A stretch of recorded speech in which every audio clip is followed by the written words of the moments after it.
मिर्जा साहब, I start with you. चीज़ें तो काफ़ी सारी हैं, आप अगर जॉट डाउन करें कि यार पहला चीज़ ये है, दूसरी ये है, तीसरी ये है, तो वो क्या है, किस वजह से हुआ, हमें कोई जवाब मिल जाए, कोई तस्कीन मिल जाए कि यार ये हुआ क्या हमारे साथ। देखिए अकबर, आपका बहुत बहुत शुक्रिया। दरअसल कहते हैं ना, इस घर को आग लग गई घर के चिराग से। वो खिलाड़ियों की आपस की चपकलिश वो पाकिस्तानी क्रिकेट टीम को एक ऐसे मोड़ पर ले आई है जहां से वापसी बहुत मुश्किल है, और वापसी उसी सूरत में मुमकिन हो सकेगी कि जब ये ऑपरेशन क्लीन अप हो, जब आप प्लेस पावर को खत्म करें, जब आप किसी एक नए आदमी को एज अ कैप्टन इंडक्ट करें। वरना अगर आप इन्हीं में से कप्तान बनाएंगे फिर मसाइल पैदा होंगे। और इसका जिम्मेदार कौन है? ये सिलेक्शन कमेटी किसने बनाई? पीसीबी के चेयरमैन ने। दुनिया में कहीं 7 रुकनी सिलेक्शन कमेटी नहीं होती, 7 रुकनी सिलेक्शन कमेटी हुई। इसमें चले बाकी सिलेक्टर तो थे। ये बिलाल अफजल साहब कौन है? ये तो फाइनेंस के एक्सपर्ट हैं, ये किधर से आ गए डाटा एनालिस्ट बन के? चले मान लिया 7 रुकनी सिलेक्शन कमेटी, और फिर उस सिलेक्शन कमेटी का कोई सरबराह भी नहीं। ऐसा कहाँ होता है कि कोई अकाउंटेबिलिटी तो होगी ना? इंडिविजुअल सारे इसमें आपने भर्ती किए।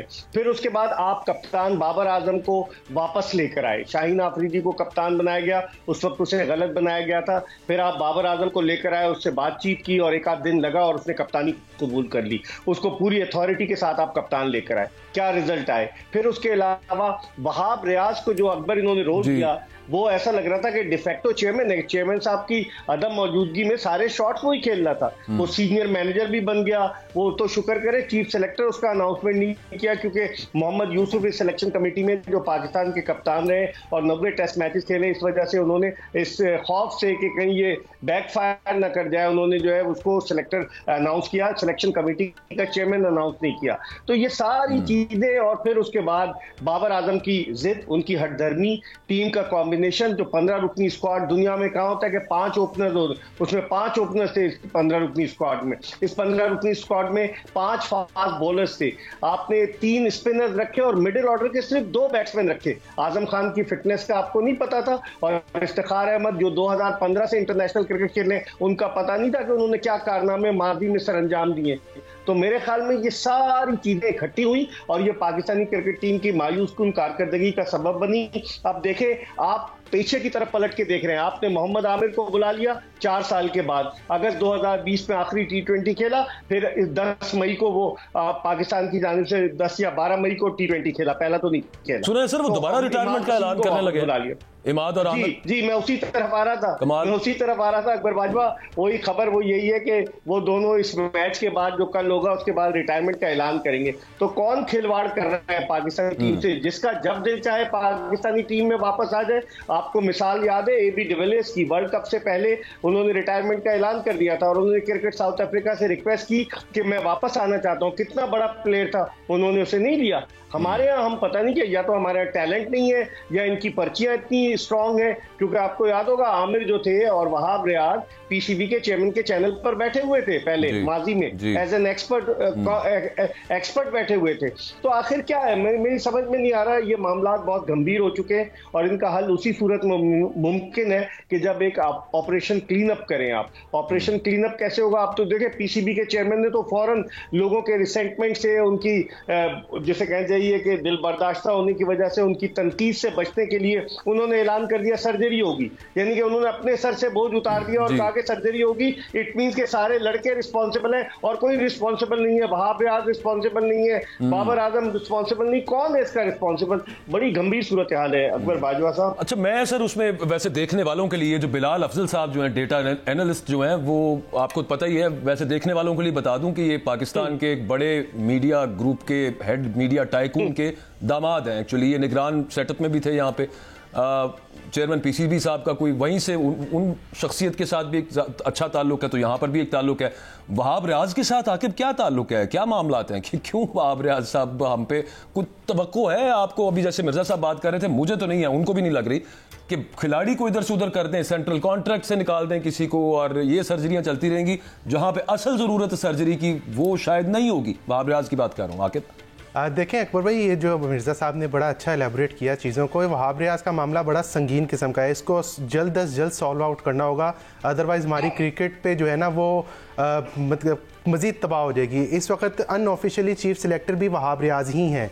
क्योंकि जब यहाँ पे प्रेस कॉन्फ्रेंस होती है तो वहाब रियाजी हर बात का जवाब देते हैं, पेपर उनके पास होता है, कुछ चीज़ें रिटर्न ऑन द वॉल होती हैं, आपको पता चल रहा होता है कि यहाँ पर क्या चल रहा है क्या नहीं चल रहा। दूसरा एलिमेंट में आपसे ये थोड़ा सा मेरा जो पॉइंट है, जब आप एक लड़के को, ऐसे लड़के को लेके आएंगे जो कि 10 महीने पहले उम्मीदवार था कि मैं T20 वर्ल्ड कप खेल लूंगा, और वो उसके बाद तमाम लड़कों का हेड बन के उनका जो है उनकी कोचिंग करता है, उनका चीफ सिलेक्टिंग करता है, उनका सीनियर टीम मैनेजर करता है, एक नया ओहदा क्रिएट कर दिया जाता है अपने बंदे को नवाजने के लिए, senior team director, senior team manager. तो जो आपके टीम मैनेजर हैं मंसूर राना, फिर उनसे अगर आप पूछ लें कि वो क्या कर रहे हैं, या तो एक ही काम हो सकता है ना, आपका सीनियर टीम मैनेजर काम करेगा या टीम मैनेजर काम करेगा। यहाँ पे कोई आप व्हाइट हाउस तो नहीं चला रहे कि वैसे मुझे आकिब उनकी ना वहाब रियाज साहब की एक ही परफॉर्मेंस याद है, मेरा ख्याल है वो शेन वॉटसन को उन्होंने एक ओवर कराया था। जी बिल्कुल, वही ऑस्ट्रेलिया के खिलाफ। उसके अलावा मुझे तो कोई काबिल जिक्र परफॉर्मेंस भी नहीं याद। बिल्कुल उनकी मैं बताता हूँ जी, मैं बताता हूँ 2011 के वर्ल्ड कप में मोहाली में उन्होंने 5 आउट कर दिए थे, जिसके बाद वो हीरो बन गए। और आकिब सही कह रहे हैं कि सीनियर मैनेजर का ओहदा खुसूसी तौर पर उनके लिए मुतारिफ कराया गया। और आपने नोट किया होगा कि वो पाकिस्तानी टीम की किट पहनकर नेट्स में बॉलिंग भी कर रहे थे। गैरी कर्स्टन क्यों नहीं बैटिंग कर रहे? और फिर वो पाकिस्तानी टीम का जो हडल होता था मैच से पहले, उसमें भी खड़े होते थे खिलाड़ियों के साथ पाकिस्तान की किट में। तो भाई इसका मतलब है आप खेलेंगे। अब से 1-1.5 साल पहले तक वो लोगों से पूछते थे कि क्या मेरा नाम आएगा पाकिस्तानी टीम में, नहीं आएगा, कि वो वाकई में T20 एक बात तो बताइए सर जी, एक बात बताइए, ये वहाब रियाज के दोस्त कौन से हैं वैसे, जो कहा जाता है कि वो अपनी दोस्तों को वो ले आए हैं टीम में, किन की बात करते हैं? देखिए, पहले तो वो लाए थे सलमान बट को, जिसका बहुत जबरदस्त रिएक्शन हुआ कि वो जो उस वक्त के निगरां वजीर आजम थे, उन्होंने रात को ज़का अशरफ को कहा कि आप वापस करें। और फिर उन्होंने एक जो है वो कॉन्फ्रेंस भी की जूम पर, जिससे बातचीत हुई। फिर भी इनके और भी जो दोस्त, इनका कोई दोस्त नहीं, अपनी दोस्त है। अभी इन्होंने उसामा मीर के साथ क्या किया, जिसकी सबसे ज्यादा विकेटें थी, उसने शिकायत की तो इन्होंने उसका सेंट्रल कॉन्ट्रैक्ट जो उसका D100 में 70,000 पाउंड का हो रहा था, वो नहीं होने दिया। तो इनके कोई दोस्त नहीं, अपने ही दोस्त हैं। और अब ये अकेले रहेंगे तना। कामरान अकमल भी इनके दोस्त थे, इन्होंने कामरान अकमल को भी डिच किया। वो पहले सिलेक्शन कमेटी में लाए और उसके बाद मोहम्मद हफीज भी इनके दोस्त थे, और मोहम्मद हफीज प्रेस कॉन्फ्रेंस करना चाह रहे थे न्यूजीलैंड से वापसी पर, इन्होंने नहीं होने दी। तो भाई इस तरह के लोग अगर आ जाएंगे, जो लास्ट ईयर मार्च में पेशावर ज़ल्मी से आखिरी PSL का मैच खेले वो वहाब रियाज साहब, और वो फिर पाकिस्तान क्रिकेट के सियासत के मालिक बन गए, और डिस्टेंस नहीं रहे। ये सारे प्लेयर्स 2020 में न्यूजीलैंड के दौरे पर वहाब रियाज टीम के साथ थे, ये सारे प्लेयर्स उनके साथ थे। तो फासला क्या रहेगा? सीनियर मैनेजर पाकिस्तान क्रिकेट की तारीख में बड़े बड़े लोग अकबर मैनेजर बन के गुजरे हैं। उमर कुरैशी मरहूम, हसीब एहसन मरहूम, शहरियार खान, एजाज भट्ट, डॉक्टर जफर अल्ताफ, नवीद अकरम चीमा, खालिद महमूद, एक तवील फहरिस्त है। किसी मैनेजर ने ऐसा किया तो ये काम कर रहे हैं। तो इसका मतलब है कि इनको गलत लगाया गया, और कौन लगाने वाला है ये सब जानते हैं। बिल्कुल ठीक है। आकिब, ये जो टीम के अंदर ग्रुपिंग है, एक वो जो अभी बिरजा साहब बात कर रहे थे कि पहले शाहीन को जो कैप्टन बनाया गया, फिर हटा दिया गया, वो पहले गलत बनाया गया था, लेकिन इस वक्त सुना है कि ज़्यादा बड़ा ग्रुप शाहीन के साथ है। और बाबर की जो मिर्ज़ा साहब ने भी जो बात की कि उनकी क्या गलतियां हैं बाबर आजम की, ग्रुपिंग के हवाले से थोड़ा सा बताएं तो सही, मतलब कौन कौन से प्लेयर्स आपकी इंफॉर्मेशन के मुताबिक किस कैंप का पार्ट है? देखें, ये ग्रुपिंग हुई है तभी हमारी टीम का ये हाल हुआ है। अगर आप एलिमेंट्स बीच में निकाल देंगे तो बहुत से एलिमेंट्स जो है आप उस पर डिस्कस कर सकते हैं। लेकिन यहाँ पर मैं आपको थोड़ा सा पीछे 2023 में लेके जाना चाहता हूँ, जब बाबर आजम को ड्यूरिंग वर्ल्ड कप ये मैसेज पहुँचाया जाता है कि ज़रा आप पे चार्जशीट है, ज़रा अपनी परफॉर्मेंस का बताएं। अभी वर्ल्ड कप जारी था, उसके बाद बाबर आजम को पता चल गया था उनसे कप्तानी ली जानी, फिर बाबर आजम से जिस तरह कप्तानी ली गई, उसके बाद शाहीन अफरीदी को जिस तरह कप्तानी दी गई, और फिर आपको याद होगा उन दिनों में कुछ एक्स क्रिकेटर्स जो हैं वो भी बयानात दे रहे थे। फिर एक फ्रेंचाइज जो है वो भी काफ़ी इन एक्शन थी कि जी हमारा कप्तान 2 जो है वो PSL की ट्रॉफीज जीत चुका है, तो इसको एक्सपीरियंस अच्छा है। लेकिन एक लॉबी ये कहती थी कि इसको अभी इतना एक्सपीरियंस नहीं है, अभी ये प्री मेच्योर कैप्टन है, इसको ज़रा मेच्योर होने दें, फिर इसको पाकिस्तान की कैप्टनसी दे दें। बिकॉज PSL की कैप्टनसी एक अलग चीज़ है, पाकिस्तान की कैप्टनसी एक अलग चीज़ है।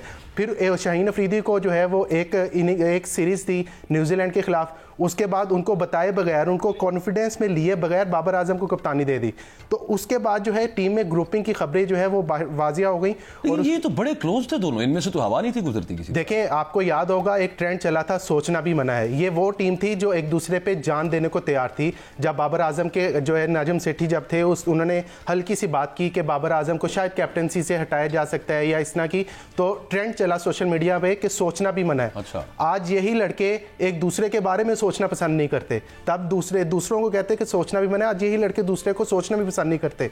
हमारे ड्रेसिंग रूम में खबरें आती हैं, हम जो अपनी इनकी प्रैक्टिसेस कवर करते हैं, हम जो यहाँ पर इनकी किट रिवीलिंग हुई, छोटे छोटे पॉइंट्स होते हैं वो आपको क्लियर करते हैं। यहाँ पर जब किट रिवीलिंग हुई तो मोहसिन नकवी साहब ने ज़बरदस्ती शाहीन अफरीदी को आगे बुलाया, हालांकि शाहीन अफरीदी पीछे खड़े थे। अगर इनमें ऑल ओके होता तो शाहीन अफरीदी और बाबर आजम के दरमियान जिस तरह का रिलेशन था वो दोनों इकट्ठे खड़े होते। लेकिन यहाँ पर मोहसिन नकवी साहब को, चेयरमैन साहब को जो है वो ज़बरदस्ती इकट्ठा करना पड़ा है। सेम लाइक हमने एम्बेसी में देखा, आपको याद होगा यूके की एम्बेसी में हमने जब यहाँ पर इनका जो लंच था वहाँ पर शाहीन अफरीदी को स्पेशल ऑन एयर, जब सारे कैमरे ऑन है तो मोहसिन नकवी साहब ने शाहीन अफरीदी को स्पेशल बुलाकर बाबर आजम के साथ खड़ा किया।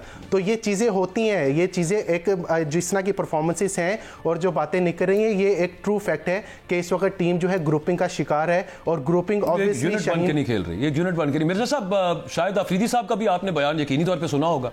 वो कहते हैं अभी नहीं, मैं वर्ल्ड कप के बाद बताऊंगा कि मामलात क्या है, और मुझ पे ये ना कोई आ जाए कि मैं अपने दामाद की वजह से, हालांकि बिल्कुल ऐसा नहीं कि मैं अपने दामाद की साइड लूंगा, मेरा वो वाला रिलेशनशिप नहीं है, बट वो क्या बातें सामने लेके आना चाहते हैं सर? और फिर ये वजह क्या बनी? बाबर आजम, शाहीन शाह अफरीदी, ये तो इतने क्लोज नजर जो ऐसे ही आते थे, ये क्या हुआ कि अलग हो गए? लेकिन वो जो आकिब कह रहे हैं ना, सोचना भी मना है, ये ट्रेंड चलवाया इनके मैनेजर्स ने, जो जिनके ये जो एजेंट्स हैं इनके, जो इनको कंट्रोल करते हैं। अब वही एजेंट्स जो है बाबर के लिए ट्रेंड चला रहे हैं। अगर आप देखें तमाम ट्वीट्स का वो जो मवाद है वो एक ही है, और सिर्फ नाम मुख्तलिफ नामों से ट्वीट्स हो रहे हैं। तो इसका मतलब है ना कोई गड़बड़। एक तो एजेंट्स को लगाम देना होगा पाकिस्तान क्रिकेट बोर्ड को, दूसरे ये कि आप देखें शाहीन आफरीदी वाकई में नाराज थे। जब काकुल में ट्रेनिंग कैंप हो रहा था और बाबर आजम का ऐलान हुआ कप्तान का, और उसके बाद पीसीबी की जानिब से एक प्रेस रिलीज आ गया कि जी वो प्रेस रिलीज क्या, ट्विटर पे उन्होंने ट्वीट किया गया पीसीबी की जानिब से कि शाहीन आफरीदी ने कहा है कि बाबर के साथ मैं भरपूर ताउन करूंगा और बाबर को कप्तान बनाने का फैसला अच्छा है। शाहीन ने फिर उसको डिनायल दिया कि वो तो कहा मैं तो सो रहा था, ये किसने कह दिया। उस पर आपको पता है कि उन पे आलिया रशीद जो डायरेक्टर मीडिया थी उनकी पूछगछ हुई। तो मामला तो वही से गंभीर थे कि पता था कि क्या होने जा रहा है। आलिया रिजाइन कर गई, बहुत सारी चीजें, लेकिन मुझे लग रहा है कि अब अगर इनमें से किसी को कप्तान बनाया गया है, रिजवान को या बाबर को या शाहीन को, तो फिर मसाइल और पैदा होंगे। मेरी अपनी जाती राय में इनको चाहिए शान मसूद को कप्तान बना दे। वो T20 वर्ल्ड कप जो 2022 का फाइनल था नवंबर में इंग्लैंड के खिलाफ, वो टॉप स्कोरर था। ठीक है उससे रन्स नहीं हुए T20 में, लेकिन वो टेस्ट टीम का तो कप्तान है ना, वो किसी ग्रुप में तो नहीं है। तो अगर वो किसी ग्रुप में नहीं है तो इसका मतलब एक न्यूट्रल, आप ग्रैम स्मिथ की मिसाल ले लें साउथ अफ्रीका का, कि साउथ अफ्रीका की 2003 वर्ल्ड कप में बड़ी बुरी परफॉर्मेंस रही। वो गाड़ी चला के जा रहा था केप टाउन अपने घर, क्रिकेट साउथ अफ्रीका से फोन आया कि आप कप्तानी करेंगे, वो हैरान हो गया और वो कप्तान बना और 100 टेस्ट मैचेस में उसने साउथ अफ्रीका की कप्तानी की। शॉन पोलार्ड, जैक कालिस और उसके अलावा AB डिविलियर्स जैसे प्लेयर देखते रह गए। तो हम भी कोई ऐसा कड़वा घूट पिए कि एक न्यूट्रल आदमी को कप्तान लाए, वरना अगर यही रहेंगे आपस में इस तरह के इख्तिलाफ जन्म देते रहेंगे और अच्छा, मेरे साहब एक और चीज है, मैंने टीवी पे ही देखी है, एक्स क्रिकेटर्स को उस पर बात करते देखा है, सोशल मीडिया के ऊपर उस पर काफी उस पर बहस हुई है और है बड़ी बेहुदा सी बात। वो जो लिसानियत की बुनियाद पे, सूबाइयत की बुनियाद के ऊपर के जनाब KP से चूंकि ज्यादा हैं तो नेचुरल है कि वो KP से होंगे, तो उनका चूंकि कल्चर एक है, जुबान एक होती है, तो वो ग्रुपिंग हो जाती है। और इस वक्त चूंकि ज्यादातर KP से हैं लोग, तो वो शाहीन के साथ ग्रुप वो वाला बन गया। मतलब मैं आई डोंट वांट कि मैं इस चीज को प्रॉड करके इसमें से कुछ ऐसी चीज निकाली जाए जो कि नहीं होनी चाहिए। लेकिन इफ देयर, वो जो कहते हैं कि when there is smoke there is fire, ये कोई ऐसी बात है कि अब अजीब हवा बेपर की उड़ाई? मेरे ख्याल में अकबर ऐसे ये क्रिकेटर्स लोगों की तवज्जो का मरकज बनने की कोशिश करते हैं इस तरह के स्टेटमेंट देकर। आप देखें कामरान अकमल ने भी सिख कम्युनिटी के हवाले से कह दिया था, बाद में माजरत करना पड़ी। तो हमारे क्रिकेटर्स एक तो बेचारे तालीम याफ्ता है नहीं, अगर नहीं है तालीम याफ्ता कोई बात नहीं, पूरी दुनिया घूमते हैं, ग्रूम कर जाते हैं। आप शोएब मलिक को देखें कितना ग्रूम किया, जब बिल्कुल आया था टीम में वो 1999 में कैसा था, शाहिद आफरीदी ने ग्रूम किया, बहुत सारे प्लेयर्स ग्रूम करते हैं। अब हमारे ये साबिक टेस्ट क्रिकेटर्स ये अटेंशन सीकर्स बन जाते हैं, लोगों की तवज्जो का मरकज के अगर इस तरह का बयान दूंगा वायरल हो जाएगा। आपको पता है सोशल मीडिया डोमिनेट कर रहा है और फिर लोग शुरू हो गए उसमें, तो इस तरह से होना नहीं चाहिए। ये मेरे ख्याल में ये गलत है। जब आप खेल लेते हैं आप लिसानियत की बुनियाद पर तो नहीं, ये तो पाकिस्तान की टीम है, ये गुलदस्ता है, चाहे तमाम के तमाम खिलाड़ी केपीके से हो, तमाम पंजाब से हो, तमाम सिंध से हो, खेलेंगे तो पाकिस्तान के लिए, नाम तो पाकिस्तान की टीम का है, शर्ट तो सितारे वाली पहनेंगे पाकिस्तान की। ये सब प्लेयर ये जो है ना पुराने क्रिकेटर ये अपनी अपनी दुकानें चमकाने के लिए इस तरह के स्टेटमेंट देते हैं, बाद में उन्हें हजीमत उठाना पड़ती है। बिल्कुल ठीक है।